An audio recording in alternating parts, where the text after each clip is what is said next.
السلام علیکم، میرے چینل میں آپ کا استقبال ہے۔ آج کی یہ ویڈیو ہماری گرامر کی ہے، جس میں ہم شعری اصناف کریں گے، ٹھیک ہے نا۔ تو پہلا ٹاپک ہم نے لیا ہے غزل۔ تو غزل کے بارے میں آپ کو بتاؤں گی، اس کی تعریف اور باقی جو بھی ہے دیکھیے گا، آپ ان اشعار کو غور سے پڑھیے، ٹھیک ہے نا۔ تو غزل کے بارے میں ہم پڑھ رہے ہیں، پہلے بہت پہلے سے ان قدموں کی آہٹ جان لیتے ہیں، تجھے اے زندگی ہم دور سے پہچان لیتے ہیں۔ طبیعت اپنی گھبراتی ہے جب سنسان راتوں میں، ہم ایسے میں تیری یادوں کی چادر تان لیتے ہیں۔ خود اپنا فیصلہ بھی عشق میں کافی نہیں ہوتا، اسے بھی کیسے کر گزرے جو دل میں ٹھان لیتے ہیں۔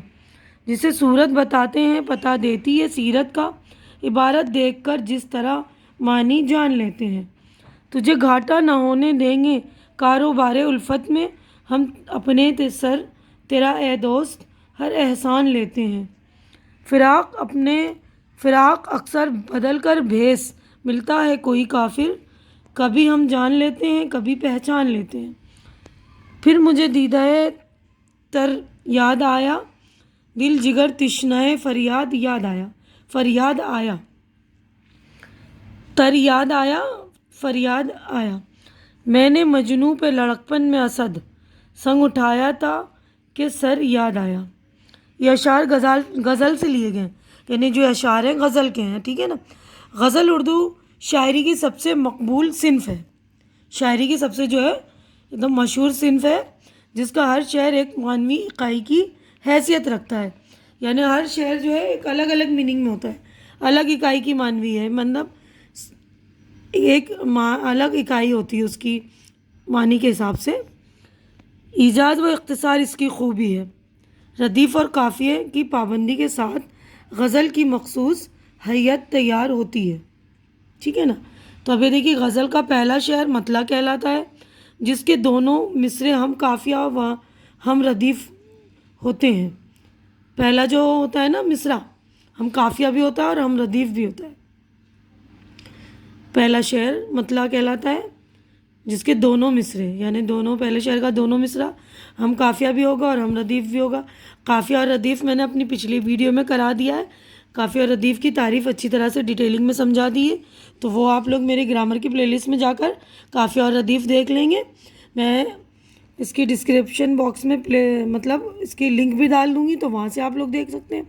اگر مطلع کے بعد والے شعر کے دونوں مصرے ہم قافیہ و ردیف ہو تو اسے حسن مطلع کہتے ہیں، یعنی پہلا شعر تو مطلع ہے، اگر اس کے بعد والا بھی ہم قافیہ اور ہم ردیف ہوا تو اسے حسن مطلع کہتے ہیں۔ ایک غزل میں ایک یا دو سے زیادہ مطلع ہو سکتے ہیں، ان میں اشعار کی بھی کوئی تعداد مقرر نہیں ہے۔ عام طور پر شاعر غزل کے آخری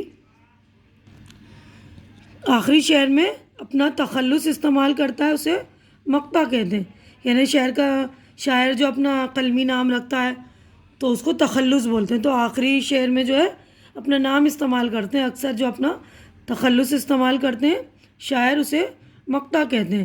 غزل کا سب سے اچھا شعر شاہ بیت کہلاتا ہے، اسے بیت الغزل بھی کہتے ہیں، یعنی غزل کا جو سب سے اچھا شعر ہوگا اسے شاہ بیت کہیں گے اور بیت الغزل بھی کہتے ہیں، ٹھیک ہے نا۔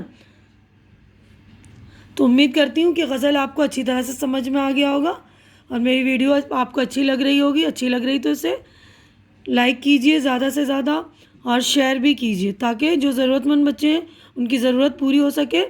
اور میرا چینل سبسکرائب کیجئے، کیونکہ چینل کا سبسکرائب کرنا بالکل فری ہے، آپ لوگ چینل سبسکرائب کریں گے تو میری حوصلہ افزائی ہو جائے گی۔ تو آپ لوگ پلیز میرا چینل سبسکرائب کر دیا کریں۔ ہماری اگلی ملاقات اگلی ویڈیو میں ہوگی، تو اگلے ویڈیو کا مطلب ہمارا ٹاپک ہوگا قصیدہ، تو قصیدے کے بارے میں ہم بتائیں گے۔ اگلی ملاقات ہماری اگلی ویڈیو میں ہوگی، تب تک کے لیے اللہ حافظ۔